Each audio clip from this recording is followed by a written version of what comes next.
Young Kiely Rodni has been found.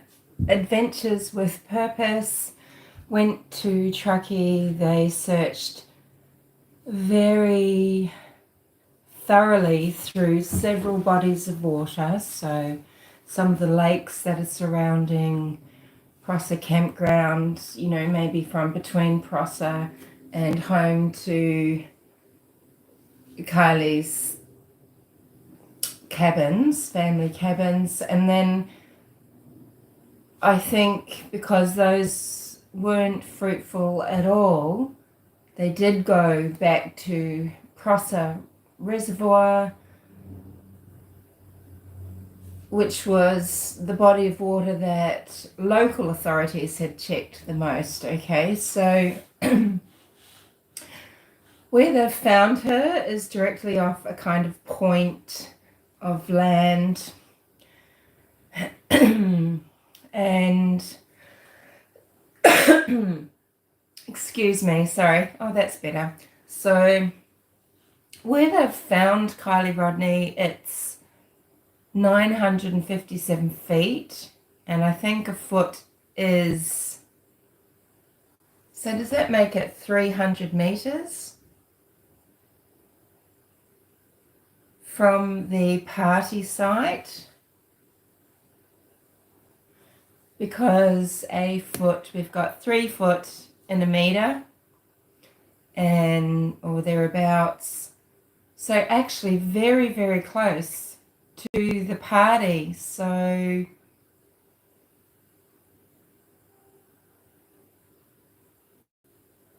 would you be able to hear the party from 300 meters away?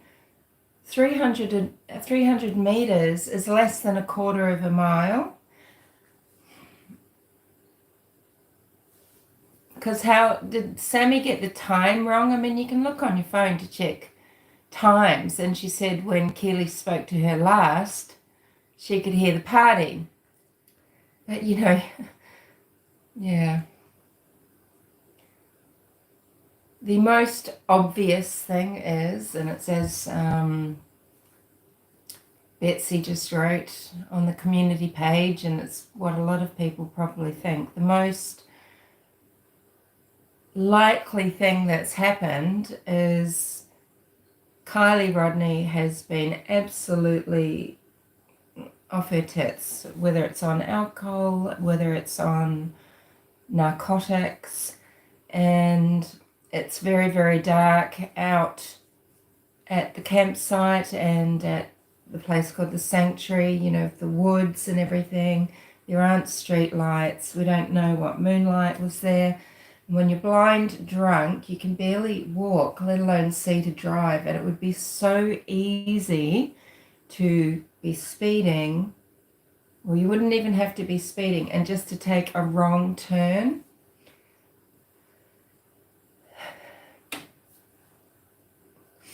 But, we've got the problem that, Kiely is only, I know I keep saying Kiely, it's because of the way she spells her name. It's just a strange, different spelling, and it looks more like Kiely to me, but Kiely was apparently intoxicated. We're going to find out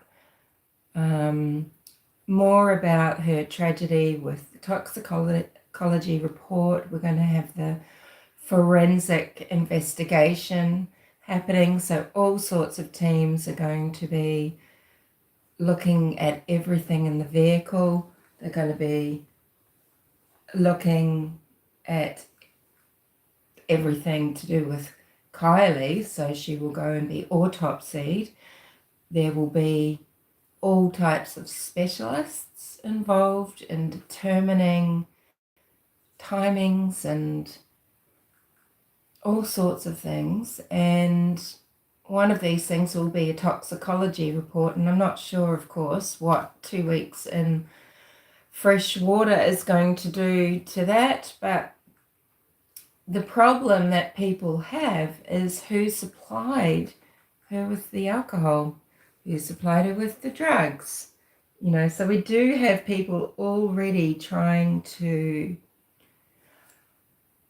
steer ideas about the supply of narcotics away from the friend group, the core group, away from Sammy, away from Mags, away from whom else was there.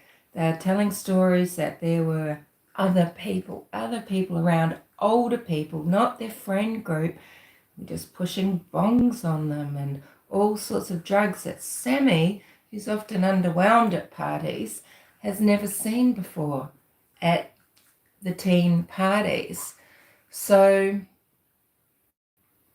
there needs to be an investigation into that side of things, right? So who sold the alcohol? You know, I know that sometimes parents think, well, rather than have my teenager go out and get someone to buy them something strong, you know, whiskey, gin, etc. Well, I'll buy them the cider, you know, I'll buy them a 6-pack of wine cooler or something, you know, and they think, or they supply a carton of beer thinking that, well, you know, this is better and I'll supply it, and then they're not getting caught for trying to purchase it, and then I know what they're having. But you're basically just getting your teenager topped up because they're clearly finding access to a lot of alcohol. And in some states in America, you know, for example, like I think in North Carolina, an 18-year-old would be able to buy soft alcohol such as beer. But in California, the age is 21. So whilst even Sammy at 18, it would be considered an adult to do with, you know, some crime and things like that. She's actually not herself legally able to purchase alcohol. So we've got the situation where has this young girl, Kiely, driven off the road at Prosser. She's inebriated. Who supplied her the alcohol? What liability do they have? And if they purchased it themselves, what, using fake IDs or just not being asked for ID? Whomever sold is liable. In Australia, there's thousands and thousands of dollars of fines, probably jail sentences, maybe, definitely huge fines for providing minors with alcohol and, you know, with venues able to lose their licenses. So do you think that people supplying alcohol to these teenagers where the drinking age is 21, are they going to get prosecuted for contributing to the death of a 16-year-old girl? Blind drunk, apparently. We'll find out more. And then, you know, obviously with this blame trying to be shifted onto these mysterious older people, whom we don't even know existed really, or we don't even know if they were truly interacting with the younger crowd, because that could all just be some attempt at smoke and mirrors. But this poor girl, it could have been anyone. It could have been anyone at that party. And what keeps, you know, just going around and around in my mind, and I was thinking this while I was watching the live feed of Kylie's car being taken out of the water. You've got the phone, you know, the ping near a body of water at 12:25.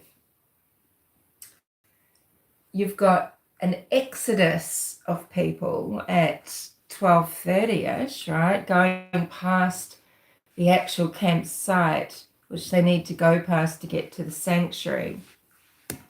And then you've got Sammy, who would be able to check, because you can check on her phone, insisting that Kiely actually phoned her and she received a call, spoke to her at 12:36, when, sorry, Kylie's phone was supposedly not contactable at 12:33, but she's having a call made to her at 12:36. Wouldn't the police tell us that that was the last time the phone was operational? And okay, what if Sammy just had the time wrong? What did Kiely actually say? It's mere minutes after the caravan of people left. Did Kiely say, "Why didn't you wake me up?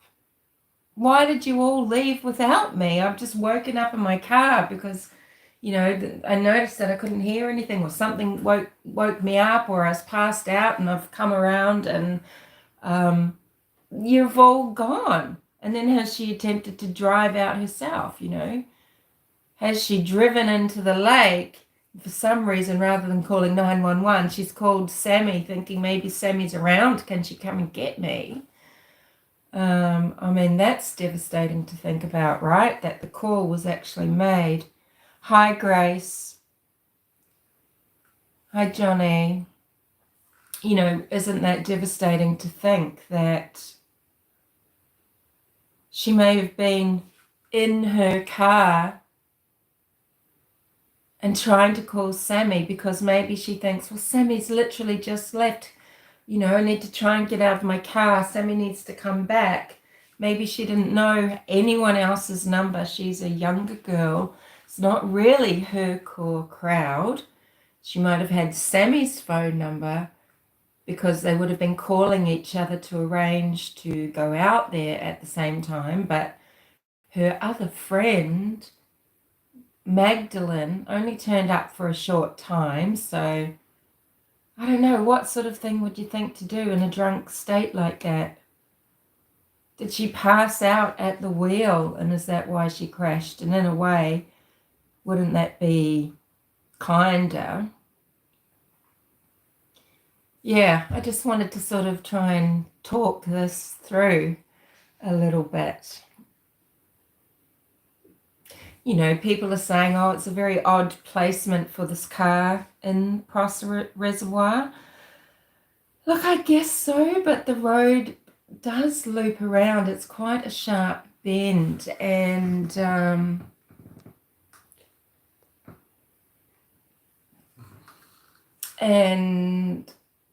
she could easily have missed the turn.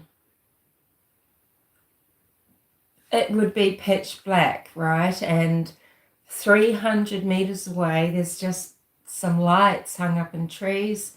Maybe when the caravan of cars left, I really think there's just this core group of people that have gone out together at 9:30, and you think, well, if they're all arriving together, have they all been somewhere together? And then they've decided to go out to Prosser. And then there's been this exodus at 12:30, according to probably what is a reliable witness at this campsite. Another steady stream of cars. This person at the campsite and other people camping there, we don't know how many were there, but I'd say probably quite a few. It's the weather for it. It's a beautiful spot, even though it's isolated. But even so, even if this one person was in the campsite listening and hearing these cars just driving, it's a gravelly road too, isn't it? So it's making a lot of noise and dust is flying. You're hearing the stones under tires and stones flying up and hitting the bottom of vehicles and things like that. And the kids having music on in the cars, cranking their favorite tune. Back in my day, it would have been things like, Nirvana, Pink Floyd, Rolling Stones, Meatloaf. But, this person isn't saying, yeah, there were 100 cars. You imagine, a lot of teenagers can fit in one vehicle, and some vehicles that these teens drive are huge, but some of them are a bit more sporty. And So you imagine, even if just some couples went out, imagine if some cars had 5 or even 6 people in it, 300 people, it's going to be at least 60, 70 cars. But the witness, sorry, I'm just really slowly just mulling this over. No one feel obliged to be here to listen. They didn't say there was an extraordinary amount of people, because at that time of night, I mean, you might be tempted to ring the park ranger, but if it's 15 cars, 10, 15 cars, a core group of friends, and a couple of their extended friends, you might not be so concerned. But they've all left at around this time that Kiely's phone goes blankety blank at 12:33. To be driving past the campsite, it's only about 12:30, so it's not exact. But did they all just leave Kiely, and maybe there's this one other witness, was it a woman called Elsa, who says that she had been sleeping there. She roused at some point between 1:30 and 4, maybe saw Kiely's car, but when she woke up again or something, it was gone. Now that's so weird too, because then that does leave time, that leaves a window. If Kiely didn't go near the campsite, near the water, then it does kind of leave a window for someone to come back, I guess. But even if she'd been passed out for a while, sleeping for a while, you wake up, she's still going to be so intoxicated. In fact, maybe even more so, because her stomach would have been full with alcohol and it's still processing. The body's still trying to deal with it. You just end up getting drunker and drunker, right? But it's so strange. 12:33. That 12:36 call and the 12:30 exodus, and we've just got, not to throw Sammy in it, she'll be suffering, but Sammy, we've got her word that Kiely was just looking for a ride. There's so many other things she could have said, right? What do you think? She could have said, where are you all? Why have you left me? She could have said, are you coming back? Because I don't like being here alone and there's some creepy people here and I can't drive. I don't want to sleep on my own. I'm 16. Was she, when they say near the water, they say there's the same amount of land as there is water. I mean, theoretically, the phone didn't have to be near the water's edge or anything for that to happen, but did Sammy walk down there, drop her phone? We don't know if the site where the car went in is the same place as where the phone last pinged at 12:33. Maybe she wandered around, came back without her phone. She's tried driving out and she's just so disorientated and she's driven and off the road. And it's quite a steep embankment if you saw where they were.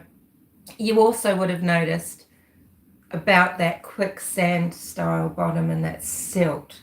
Any slight movements just stirring up these huge clouds. If her phone was dropped out the window of the car, they may never find it. I hope they've got her phone. I really hope they've got her phone.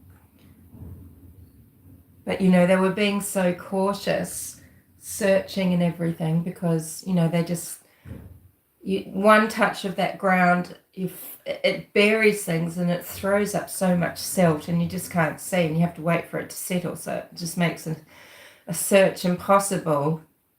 And so, the police have had to go softly, softly, really just trying to do the best they can. And law enforcement authorities in Truckee don't deserve shit for that, because they've done their best. They, AWP is so experienced, and they've got very specific techniques and equipment, so they are the ideal people to go and look. And I'm so relieved that they found Kiely, because they could actually have not found her, even though, with nothing changing and her still being there. So it's a blessing, it's a miracle, really, and it's awful to have that finality for her family and her friends, but at least they know. At least they know. But that would have been, what a moment for her mother and her stepfather and her brother. And of course, that brings to mind, doesn't it? You will all know that Sammy then made the announcement, maybe because she thinks, well, they haven't told me and I'm the contact, so it's not true. Sammy disavowed AWP's announcement that Kiely had been found. Now, this might have been wishful thinking. It could have been complete fear, but it could have just been the sheer arrogance, because she somehow thinks that she really is the police contact. I don't know, but that was bizarre. But I've seen something online just before saying that she's now removed that tweet or whatever.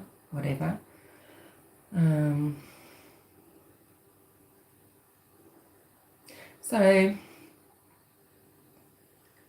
it's most likely that Kiely has just found herself with no one to help her. These older people that have probably been the ones to supply her with whatever has made her so inebriated. I mean, we don't know. We don't know what she was doing. She was shopping. It looks like a clothing shop, but it could have been a sort of all convenience store. Not in Australia, but in New Zealand, supermarkets and things sell all sorts of things, and they sell alcohol. I mean, was that store where she bought alcohol at 608? I mean, who has supplied her? I mean, geez, I was, where was I getting it? Yeah. I mean, I was certainly drinking in places I shouldn't have been when I was underage, and buying alcohol. Well, friends were procuring it, sometimes just from local vineyards, the cellar doors and things like that. And it's very easy when you're young and when you're so social and everything, you're always meeting people that have various things to supply, to buy a tinny of marijuana or whatever. But the level of things that seem to have been going on at this party, it seems pretty intense. And, so, what's the point of making a big deal? I mean, I was with her the whole time. She was fine until, while I was there. But you've still abandoned this very vulnerable person. Anyone would have been vulnerable out there. It's so frustrating and disgusting, because, to be really cruel about it, it was preventable. If you're really blunt about it, it should never have happened. She should never have been trying to drive in the pitch black. How experienced are you, number one? I mean, not saying that, just if you were 30 and blind drunk, you wouldn't crash, but, she wouldn't be that experienced at driving. She could have panicked and put her accelerator down instead of braking.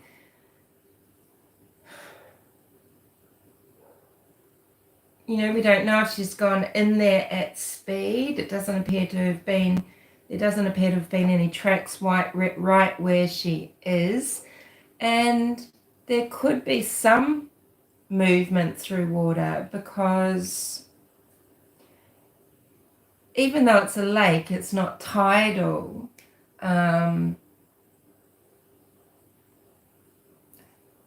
Lakes do sort of have a bit of drift. There's wind factor that creates current and things. Or, we don't know if it's the trajectory that a vehicle goes into a body of water at, and while it's flipping and turning and sinking, it's got some sort of movement. But she was so far out.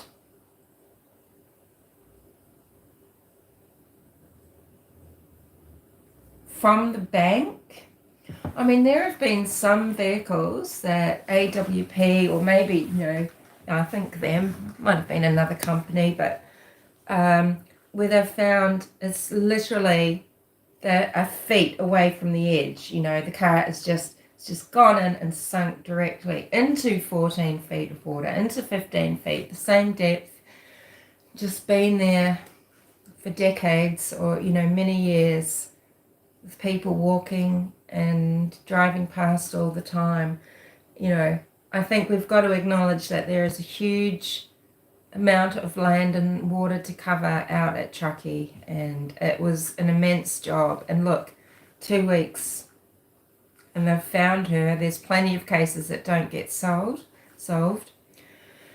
And then the next thing I was going to mention is it's a different law in Australia. So you might all remember that there was a small girl that went missing from a Western Australian camping ground. Her name was Cleo, and immediately the Australian Federal Police have been able to pull all of the phone pings from the area from a certain time frame.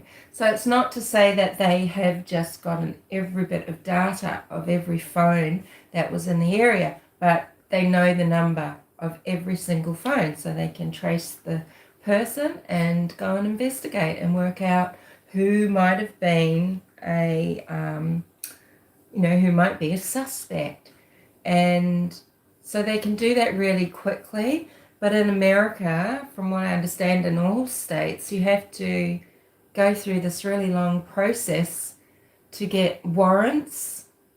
So they have to get a warrant and to all the phone providers, and and then get all the phone numbers eventually from all the towers. So that group that is not talking, who's not sort of saying who was where exactly, well, the police are going to know, and they're going to know who to go and question. They will know if at 12:33, when Kiely's phone was unavailable, I don't know if it means switched off as such, but unavailable, whether or not there was any other person's phone around her, next to it, or just maybe still at the campground. Who was it that remained behind, or who was near Kiely? But what do you think about, so it takes them a long time because they've got to, it's just like with, writing any old search warrant, the way that they had to write up a search warrant to go onto Ron Logan's land. They have to do that here, and in this instance, and get a judge to sign off on it, I imagine, and it's a big process, and there's lots of phone providers, and they'd have to be very specific about the towers and where and what and how and the times, and I hope they did from 6 p.m. when we see Kiely in a store. They will have other footage. They will know if there was any friend of Kiely's in that store with her. They'll be on camera too, or hopefully see out to the car park. Did she have anyone with her in her car at that time? So whilst on one hand you can think, okay, yeah, I understand that children, they're on the verge of adulthood, they want to go away to college, they don't need this on their record, they don't need it holding them back for jobs. Do you know how many, there's a huge percentage of millennials that have had to change their names when they want to go in and, just move forward through life and have careers and, change their tune after all the social media exposure that they put themselves through when they're younger. It's actually a large percentage. And I imagine these children had right at the top of their minds, what does this mean for me? And that is not right. It's so wrong. So, their silence hasn't helped Kiely, and it's not going to help them either though, right? It's like, oh, okay, well, they found her and they were always going to find her. Oh, whoop-de, right? If it's found that anybody knew anything and hasn't helped, or, they need to be prosecuted. And I think that the people providing, it might be too, it might not be possible to find out who supplied drugs, but let's say if it was the college graduation crowd, they might be found out and they should be prosecuted. Anyway, that's all I wanted to say, really, I guess, was, what do you think about that really weird little sandwiched time frame? The exodus of cars, Kiely's phone, and the call to Sammy. And did Sammy decide just not to go back? This is the terrifying thing. And it's just Sammy operating on guilt. What did Kiely say? Why did you abandon me? Can you come back for me? Where are you all going? I don't like the people I'm stuck with. I'm frightened. I need to go home. I'm going to be in trouble.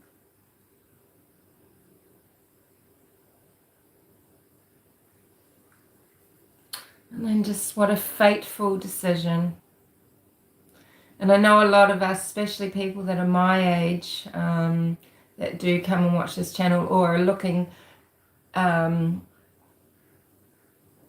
it's so messed up. It is. And I think of, so many risks that I took under the influence. And I was talking about a few stupid things I'd done in yesterday's live, and when you're young, you don't realize how serious everything is. Yeah, Brian, what do you think about the fact that Kiely was 16 and somehow, this is the way of the world, but the drinking age is 21 in California, and I think it's a 0.08 blood alcohol level, maybe the same as here, or maybe it's 0.05 here for people that are on, I think we've got a 0, I can't remember what we've got here, but it's a 21 years of age, legal age, and you've got 16-year-olds being supplied by somebody. What was she drinking? What are we going to find in her car? Will we find evidence of phone chargers plugged into the cigarette lighter or wherever? Are we going to find evidence of, will there be empty booze bottles in the car? And will they be able to tell where they might have been purchased from locally because it's a particular type of vodka or wine, or will it be something generic? What were they drinking? When I was that age, we used to make up big containers of things, like Pink Elephant. So you'd have a bottle of vodka.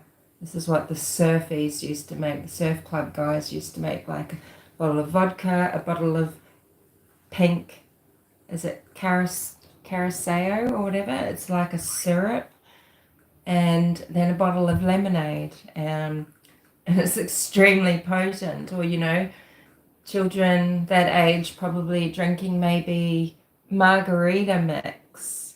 Or are they drinking, it's also drinking, screwdriver mix, wine coolers, the vodka cruisers, all of these things that are marketed to young people with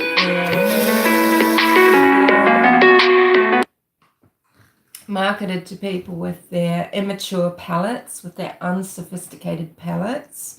So, and things that look like fruit drinks and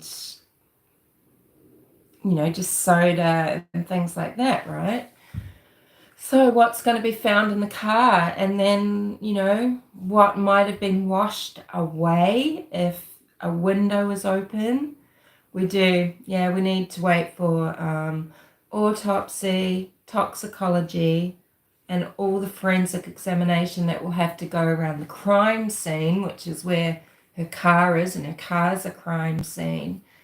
But, if it was freezing cold, she's probably had the windows up, but still water's getting into the car. But that might be why she's had so much drift away from where she might have gone in, possibly went in if she didn't go in from around that bend, but around up further where it looks like the road goes left. Because at one point, maybe she has to turn left to get onto a main road, and she's just been totally disorientated in the wrong spot, turned left and just driven straight off into the water. And it's cold, so the windows were probably up, but 2 weeks and the car was probably completely full, right? But will there be drug paraphernalia? What has Sammy left behind in the car?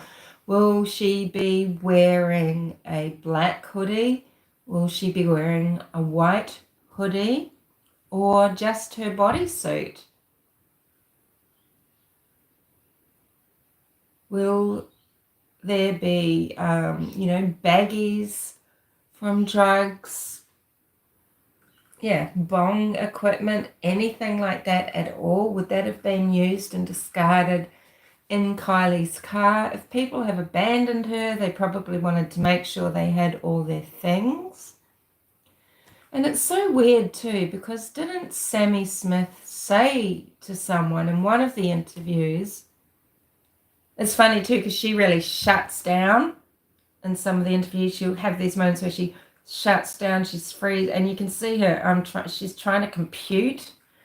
But didn't she say she had said a goodbye? Did she say she had said a goodbye to Kiely? And so why is Kiely then ringing minutes later to ask Sammy if she wants a ride? Now, I guess if Kiely has then driven then, it puts credence to the statement that maybe Kiely was asking Sammy if Sammy wanted the ride. But maybe Sammy just wants to remember it as, as that. But maybe Kiely was ringing saying, Sammy, I need the ride. But, maybe she was asking, and then when Sammy said, no, I've gone, she's hopped in the car and driven off.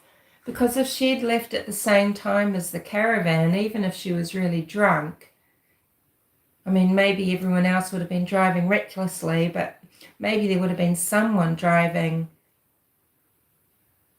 well enough that she would have been able to follow them and at least follow them out of the campsite. But the timing is still kind of like she did try to get in the car and leave and follow them. And so maybe she was racing because she wanted to catch up, and she's panicking and she just doesn't want to be left behind. She thinks, if I can just catch them up. I don't think you can ever get drunk like the drunk you get when you're a teenager. I used to do it every weekend and end up in a real state. I wonder how wasted Sammy was when she left her. Yeah.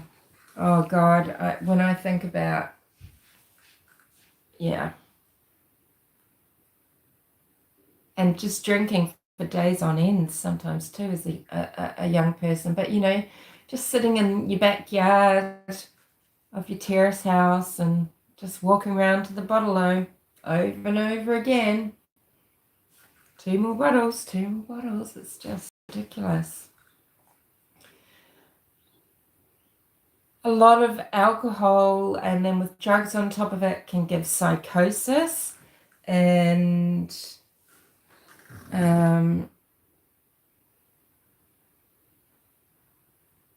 well, you can it's just the only place you can contact me is you could write on a one of my community posts or something, Roblox. So in the comment section, or here or something. But I don't go back and look at the chat on any live, so I won't see what anyone said later or anything. What was I saying? Yeah, I mean, you can get psychosis from being brutally drunk. If weed was involved, I mean, when your ego isn't fully developed, and it's not until your mid-20s, you're not formed and you don't have the psychological structures and scaffolding. And so when you're constantly messing with your perception of reality with psychedelic drugs and what's CDT? I don't think I've been on CDT for a long time. I know the lady. What was it? What was I listening to CDT? Who's she again? Roblox.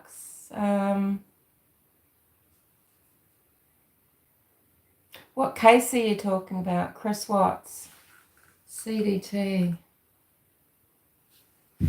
I'm really, I think, I don't know who do I talk about Chris Watts with. I think I talked briefly with Just K about Shanann the other day, but I don't really, as you'll know from my playlists and everything, I don't even have a Chris Watts playlist. I just find it very depressing, that whole scene. There's no inside information that you can give me. I mean, what do you think you can give me? Inside information on what? And what would I do with it? Wouldn't you go to the cops, right? And it's a very depressing case. It's very divisive because, those children are not about Chris Watts. What are you talking about then?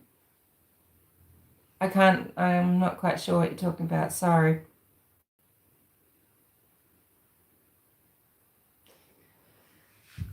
Those children existed, Shanann existed, real people. They didn't just create these huge extended periods of documented lives just for a psyop, okay? The children were brutally murdered. So was Shanann. Info on the person who's dangerous. You mean a creator or who? There's lots of dangerous people on here. It's true. I'm always saying, I'm an independent. I trust nobody. I trust nobody pretty much. You've got to always keep an open mind, but don't let your guard down. When you do, yeah, nobody's ever who they really seem, are they? Not many, but why though, Robert? Why? I don't understand though, Rob. Why? Yeah, I mean, how will it help people? Will it help Humanimal channel subscribers in any way to be safe, or or is it just stirring things up? I don't know. Is it something I'm involved in now and you think it's something I'm unwittingly doing? So so we're going to find out hopefully more things about all the phone data of all the people that were there. Hey Mark, MK Ultra, I like to call you. How's your golf? How are those birdies?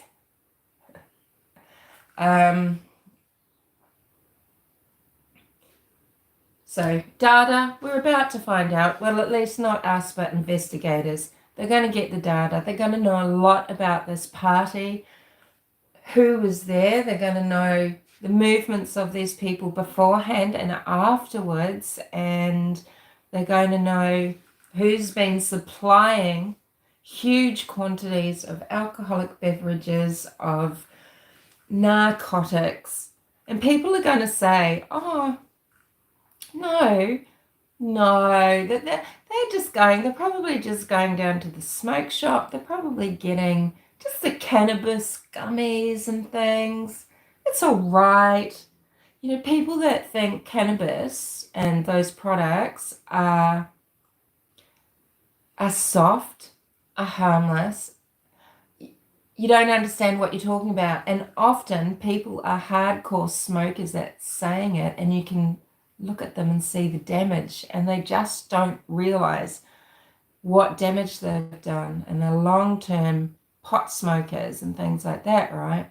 Hashish and all those products, and then they start on the gummies, and right, and particularly when you're under 25 years of age and when you're starting as a teenager, I mean, it sparks psychosis. It can play into people developing schizophrenia. It is terrifying because, as I was saying before, you don't have your framework, you don't have your structure. You are creating neural networks still. And when you're damaging all these things, you're just really getting a fractured self. You're not going to reach your full potential. You're setting yourself up for pain. And when you go through teenage years and early years of your 20s, that should be really meaningful. And then when you start really getting some traction, but you're dealing with mental illness and sometimes not realizing how damaged you are, and sometimes just other people don't realize how terrified and damaged you are, it is setting you up for a lifetime of pain. It takes decades to finally leave behind, with this CPTSD, and, to heal and to not have flashbacks anymore, and to not go into just psychosis at random times of stress and things like that. It takes a long time to heal, and some people never get out of it. Sometimes it's because they don't stop smoking pot. I mean, there are people that just pot does not agree with. I think I was hearing something about, I don't know if it's a theory, if it's some sort of science now, because we do know a lot more about the human genome and everything, but apparently it might be some people genetically are just, and that's me. And I used to really enjoy it, but then there comes time when it's just, kids that are dabbling, they seem to be, dabbling more and more early into harder things. So it's not like they're developing slowly from, alcohol and then maybe other things a little bit much later, marijuana and then speed and then coke and then pills and things. Quite often children, if they're really getting into it, they're having, heroin at 12 or meth at 12, crack at 12, right? By the time they're 16, they're full blown. If you've got a child that's been, what's the word, diagnosed with ADHD and you're giving them Ritalin, which is essentially speed, I've seen it in so many 17-year-olds and things like that. They are operating on amphetamine, and it's just a gateway to everything else. And there's no sort of plateau. There's no just sort of rolling downhill from that, right? You're just stuck. It's a runaway train. And it just breaks my heart, as well as making me utterly furious when people say, it's just pot, let them smoke pot, oh, it's just a bit of weed. No, and teenagers should not be doing that stuff. They don't know what they are doing. They don't know what they're doing. And the earlier you start, if you're a young teenager and you start drinking alcohol, it is likely that you're going to end up, there'll be weekends where you've had 11 ecstasy tablets, a Donald Duck tab of acid, cream bulbs, alcohol, Valium to try and come down, That's the road to hell, is just paved out in front of you. Or, you're living it. You're living in hell, right? That's how it feels. You do love. I mean, sometimes when you're young and you're working in a couple of jobs and you're working in a pub after your regular gig, yeah, you do. You need a bit of go-y. And then, and so what happens? The children that become young adults and go off to college, are they the ones that just party all the way through? Are they the ones, that go missing from campus or from the nights out in the college town? Are they the ones that fail, that drop out? Are they the ones that end up getting raped? Are they the ones that end up getting pregnant? Are they the guys that end up crashing their cars or never healing from the alcoholism and never reach their potential?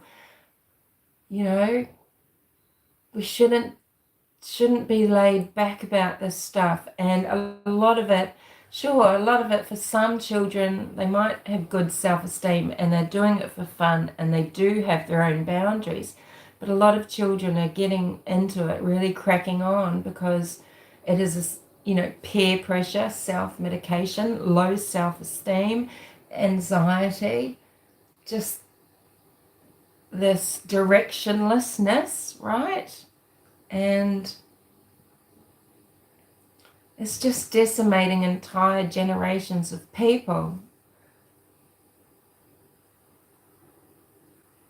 Yeah, it's not a laughing matter when, I think if some people might have the attitude, well, I'd rather that if they can drink at home with me, it'll be all right. I'd rather them do that. Or, I don't want to be a hypocrite. I smoke a bit of pot, so yeah, he's my teenager. He's all right. He's 16. He can have a little bit.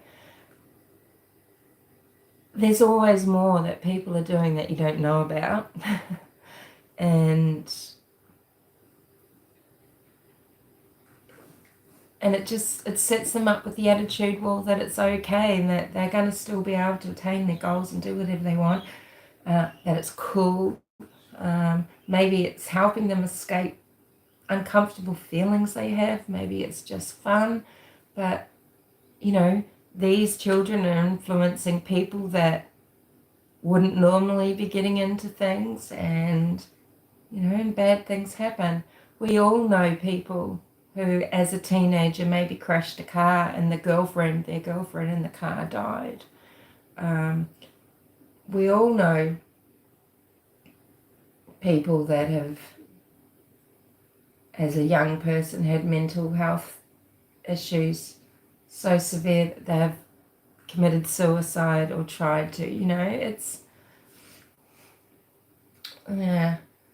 So, yeah, I feel because of how young this group is. This is another thing, too. Are they buying their own vehicles? I mean, are they just this group of teenagers that are just very productive? They all, have jobs for years and years and buy their own cars. Some of the cars are vehicles. They're not like starter cars for you. They seem fairly well off there, right? They're not just $500 junk heaps that they've managed to buy themselves or that, they've worked a deal out with dad to get. They're driving. I mean, Kylie's was a 2013. I guess that's not considered that new now, but years and years ago, if you had your first car, if it was that new, you're so spoiled. There's talk that Jagger had a Nissan 350Z. This is a souped up car. This is a powerful car and it's not cheap. Well, not in Australia, they're not cheap, depending. And at 18 years old, 17, 18 years old, it's, so is this showing that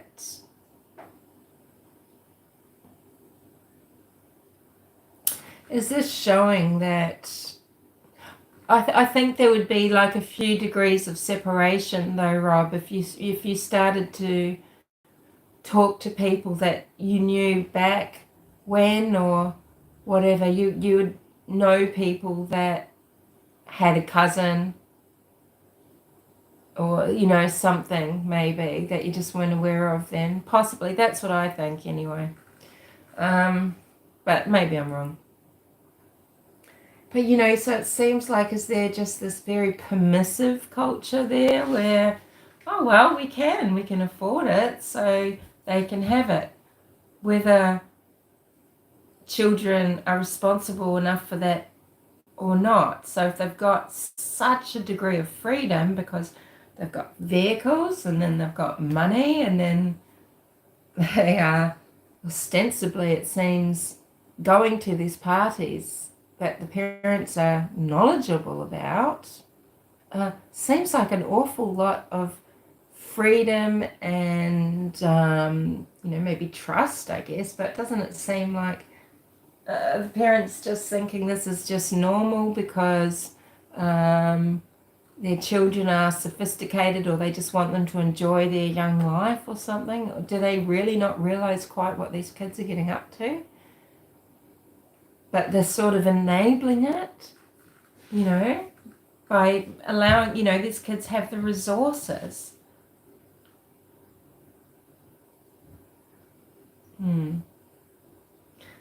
So what is going to be uncovered about the lifestyle, and here we've got this young girl who must be much more naive, some 16 years, that of course they're sophisticated, but she's so much younger than everyone else, and she's so vulnerable, and she's trying to keep up with them.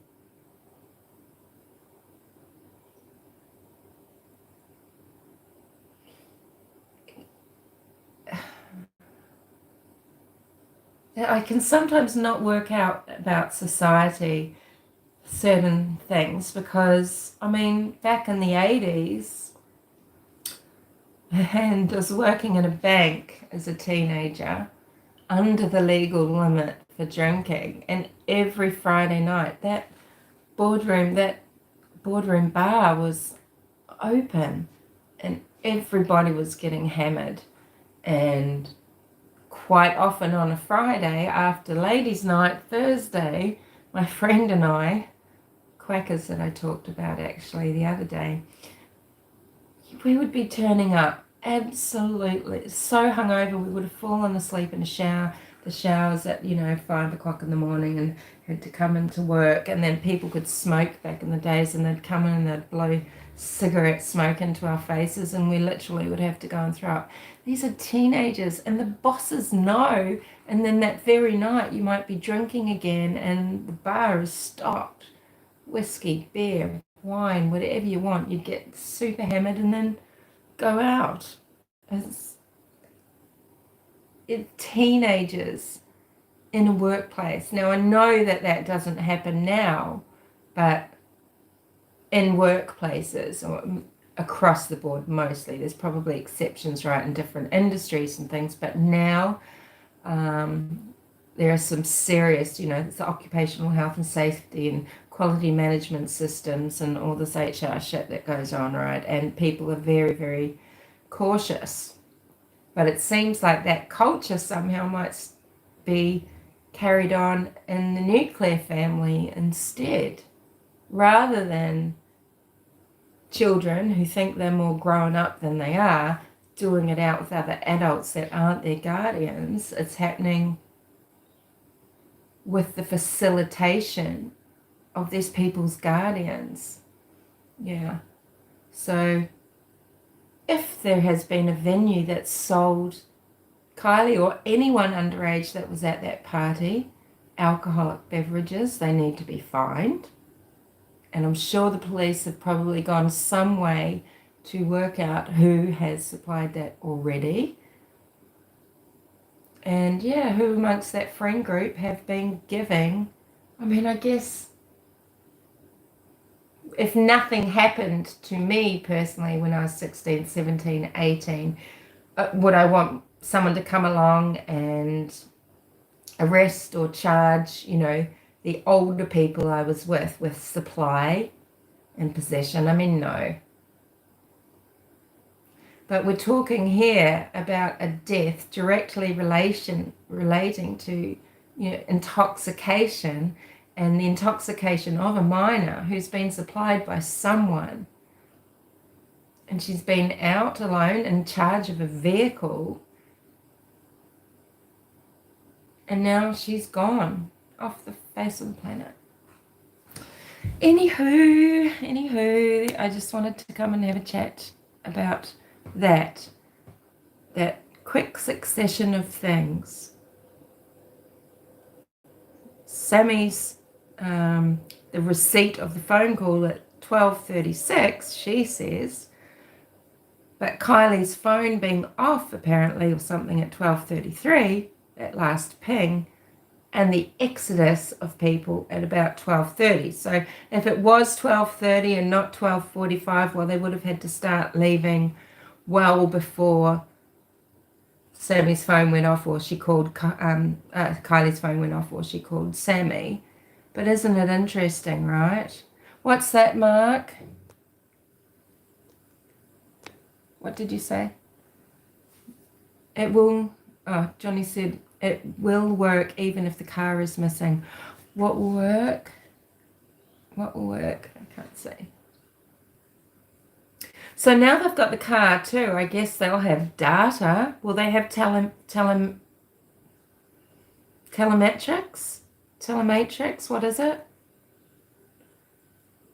Because it's a 2013 car. Is that going to have a computer chip in it that's recording doors opening, doors shutting, engine starting, engine off, time it's driving and things like that? Is her car, that CRV Honda 2013, is that going to give all the data now? Is it like a black box inside this car?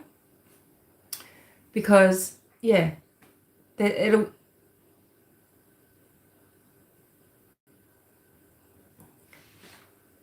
so I'm right that they'll have that information now. See, this thing's just going to go. Hopefully people will accept whatever they're told by law enforcement, but who knows? So the system's called OnStar, is it?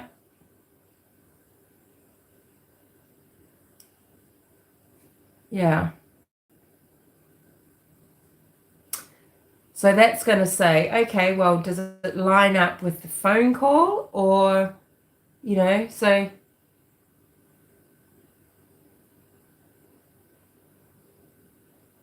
yeah, we'll know what time she went into Prosser Reservoir. Oh, but just doesn't it make you so sick to the stomach? It didn't have to happen. Why couldn't somebody go and get her out of her car if that's where she was? I mean, maybe she'd wandered off. Maybe they didn't know where she was. Why wouldn't they look for her? But she was probably at her car, and Sammy talks a lot about them going to the car, and she's also, I'm sure, I said a goodbye. So actually, if she had said, oh, I left 10 minutes before or so, yeah, that would probably mean everyone left maybe at, 20 past 12. And then, yeah, Sammy's tried to call. And then, yeah, so that caravan of cars was going past the campsite at 12:30.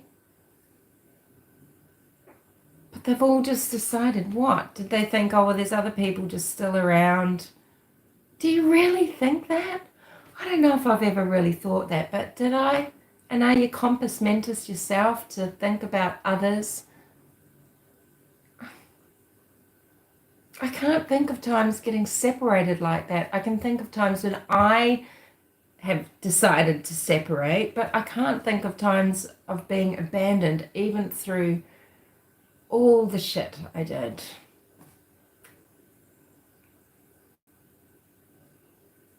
Why would they think she was safe there?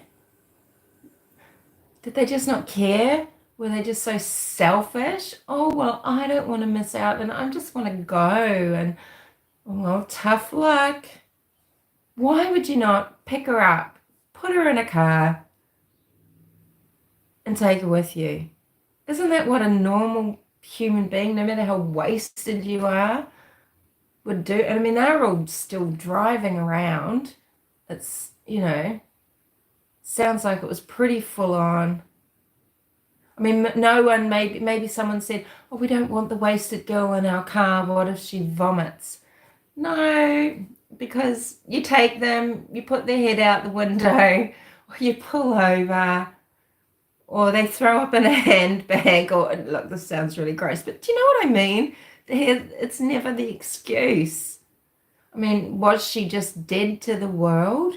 But Sammy doesn't say, because you might not want to, but she doesn't say, well, she was dead to the world, so I thought she was just going to be safe sleeping in a car. We always sleep out there. I just wanted to go. But, Sammy knew that Kiely had told her mum she was going to go.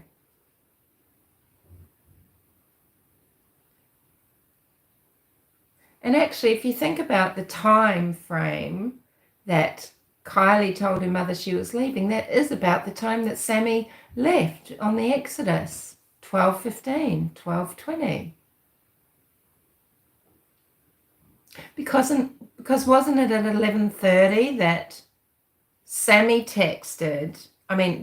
texted her mother, Lindsay, and said, I'm going to leave in 45 minutes. And then for the cars just to crawl out of the campsite and go along and go up past the campground would take 10 minutes.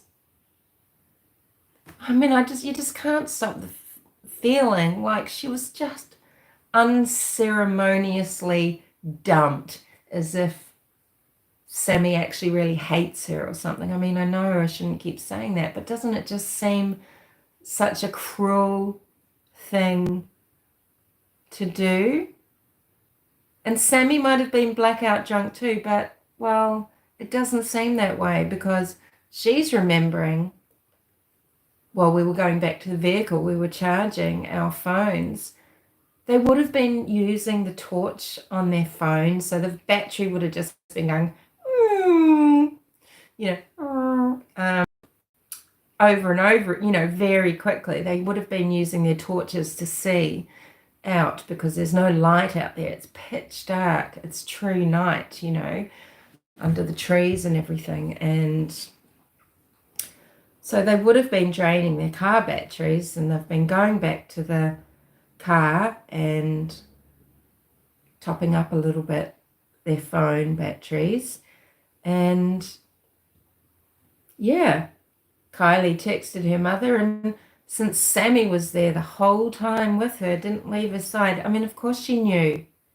Doesn't it seem funny? It's something is fishy here, because all of these times fit in. The only thing that's out of place is, well, Kiely was just abandoned, because Kylie's told her mum at 11:30, I'm going to be leaving in about 45 minutes. Because maybe these kids had somewhere to go where they were allowed to go, or they had to get home to someone's house by a certain time. So she's told her mum, I'll be leaving at 45 minutes. And it seems that the caravan of cars, the exodus, has happened about at that time. And the anomaly is it was everyone but Kiely that went. And she's maybe woken in a panic, thinking and no matter how many times you'd been out there, maybe, I'd be frightened. I think I'd be frightened out there, 16 years old, in the woods, just suddenly waking up and you're alone. You would freak out, and the noises, or the lack of noise and everything. But Sammy's trying to say she could still hear a party. But the whole party had left, because something was happening. Someone had something planned. They were planning to leave at 12:15. Is that because Kiely had been told, well, everyone else is going at 12:15, so she just wanted to stay to the end? So whose music was it? These older people's? Elsa's? I mean, Sammy could just be really trying to help and just feeling bad and having a lot of guilt and things like that. Or she could be just lying through her teeth because she feels like she's got things to hide. And it could just be because she didn't act in any sort of respectful way. She didn't act with integrity, and maybe you can blame drugs and alcohol. And there's a lot of other people that abandoned Kiely too, right?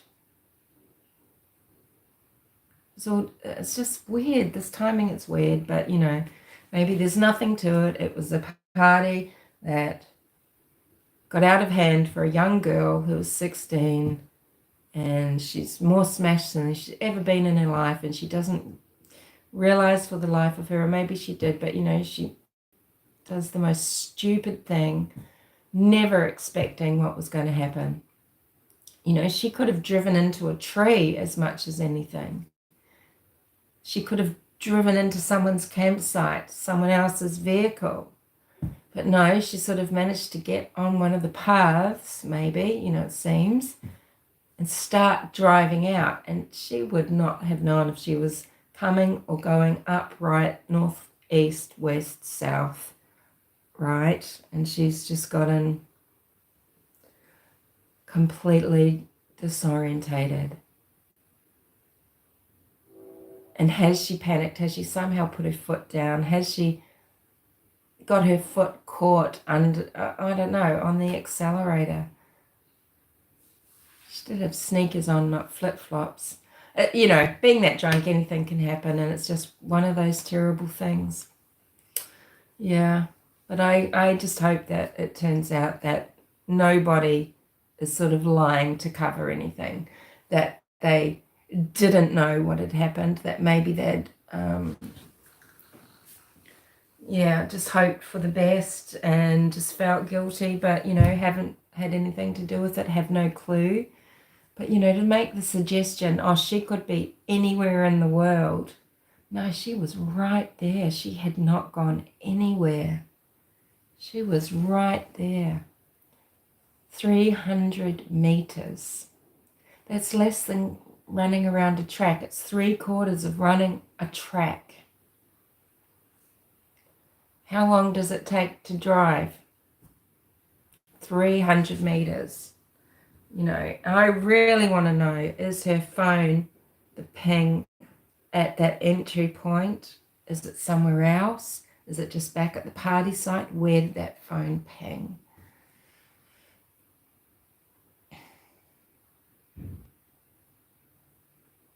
The poor girl. You know, you just hope that she passed out on impact or something if an airbag was activated and that she had just no clue about what was happening. But how terrifying. And she's so tiny. You know, she's tall and thin, so she's quite, you know, she's sort of like a waif in a way. You know, she wouldn't have had a lot of physical strength. Did you know, if you don't have one of those car window bashers, you know, the red, it's usually a red thing, it's very heavy and it's got a pin, like a heavy big bolt with a sharp point, and you can bash the window to get out when you have an accident. If you can manage to get the headrest of your car seat off, generally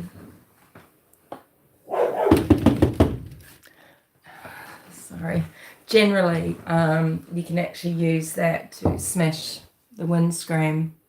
You can't see the airbag going off because you don't think sort of that stop into the water, you don't think that would set it off. What about if she sped up forward and then tried to brake and she's flung forward onto the steering wheel? Would that set an airbag off?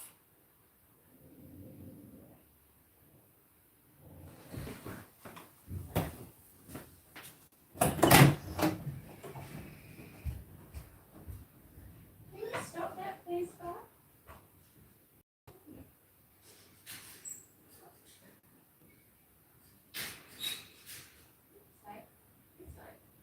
Good boy. I'll take you for a walk.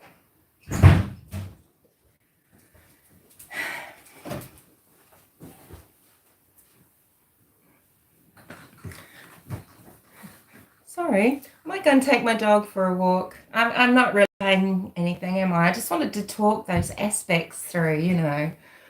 The children not having any idea, no one knowing anything. It'll be on the telemetry.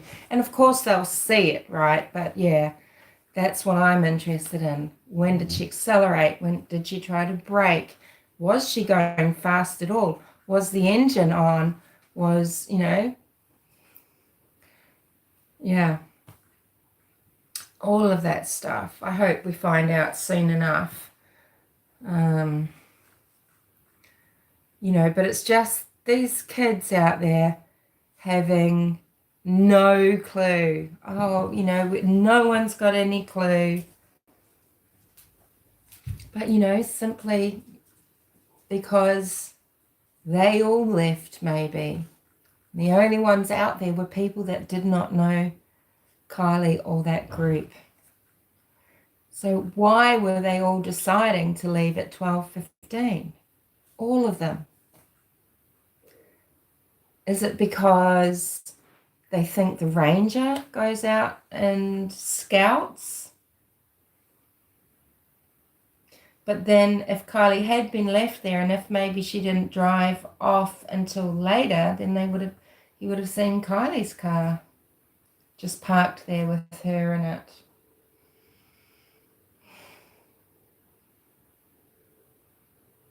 Yeah, it's just appalling that they didn't all go. I mean, okay, yeah, they're all worried because they're all underage drinking. Hello. About to go, actually. Yeah. Yeah, what a horrible, lonely way to end a young life and a life that had so much promise because she's just so talented, smart. You know, her singing, you know, she really embraced, is it bluegrass?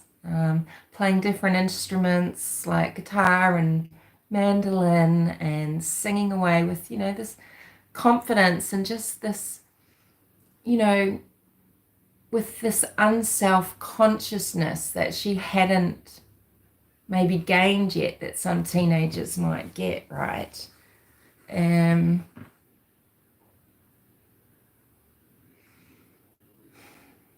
Just such a waste of someone's entire, you know, all those people, her whole family now will never ever ever be the same. And they're never going to get to know anything else that she would have done, and they just don't have her to share their lives with, and they have to live with the fact that she was left somewhere alone in an isolated place, that she was probably frightened, that she felt terrible, and then into that what must have been freezing water. Imagine the shock. You just would not believe it. And then if the water isn't coming in for a while, imagine that panic to get out. But, did she put her seatbelt on thinking, oh, I'm drunk, I'll put my seatbelt on? And was she unable to get that undone again? Oh, anyway, it's all very morbid, isn't it? There's so many just different morbid things to think about. But yeah, anyway, so those are the things that I've been mulling over in my head with relation to this, and I thought I'd share it. So goodbye to everybody that's been here, all 11 people. I don't even know if I'm counted as one of those. I don't know. Thanks for being here. Thanks for chatting. And thank you. Yes, a thumbs up. Go on. Yeah. As we maybe learn more, there'll be more to speak about, but I imagine there's only going to be gossip and inference now, and sort of speculation or musing like I've done now that we can really do. I doubt if we're going to have any information soon. But if you go to Adventures with Purpose website, YouTube channel, if you're not already, and just put the notify me on their live that's coming up, and maybe that's sometime tomorrow, and you'll be able to, we'll be able to get knowledge. They'll probably just let us know the process that they went through, how they worked through each of the things, and then what it was like to find Kiely, and they'll tell us about how they got her out of the water. Watching that was just surreal, wasn't it? But you could see, I mean, it wasn't until they really had to, even you could only just see the red float. They attach floats to the car with to the cars they find with magnets, so they can pinpoint where it is, even though it was only down to the ground 14 feet. So the car, it's only 7-8 feet underwater, maybe a bit more, 9 feet. You could not see it until they started maneuvering the car. They had a boat on one side, they've got the tow truck at the other, and they've had to right the car because it was upside down, being upside down and probably even covered with some dirt from the ground. There's nothing reflective there. It's, you couldn't see it until they started maneuvering it. And then slowly, as they come towards shore, you just start seeing the shape. You start seeing the roof, and then what maybe is the bonnet. And then, of course, as they got her out of the water, they had to cover with a tarp. And then the whole entire vehicle with Kiely has to all go together to be examined. Can you just imagine what her mother is going through? So if anybody's got any extra cash, you could go to Adventure with Purpose, and they would probably really love a donation, even if it's $1, $5, $50. This will at least bring them huge nationwide recognition, and they operate on donations, because I don't think they keep rewards and things. I think they like that to go to the families, to help them, because often when these events happen, people aren't working, are they? They're devastated, and they've got You know, Kylie's family, they're selling the cabins, whether that's for financial necessity or whether it's because it's too painful to be there, or they're just not in the headspace to be able to operate them, because I think they are a tourist destination that's nestled in these woods with all the trails. I think it's called the Lost Trails or something, or Trails End, something like that. They're probably not in any frame of mind to operate a business, so this is why rewards, you know, I think the AWP allow the rewards to go to family. So they rely on donations, and they probably need quite a lot of money to go around. And I think they were looking for $38,000 at the moment to upgrade their equipment even yet again. And they have got better equipment than law enforcement in all these counties. These counties can't afford to have all these well-trained forensic services and things just sitting around waiting for such events and have people trained up and everything. So that's why, you know, it's great to have these groups, but they do need research and, you know, if everybody that has been following Kylie's situation gave $1, you know, in her memory, they would easily pay for their new equipment and, you know, fund another year, because these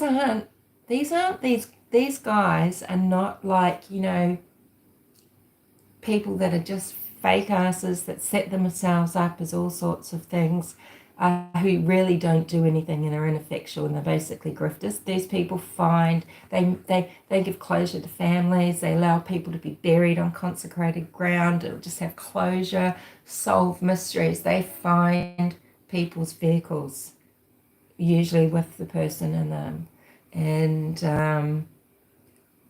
you know, can you imagine what a gift that is for the families that they go and help?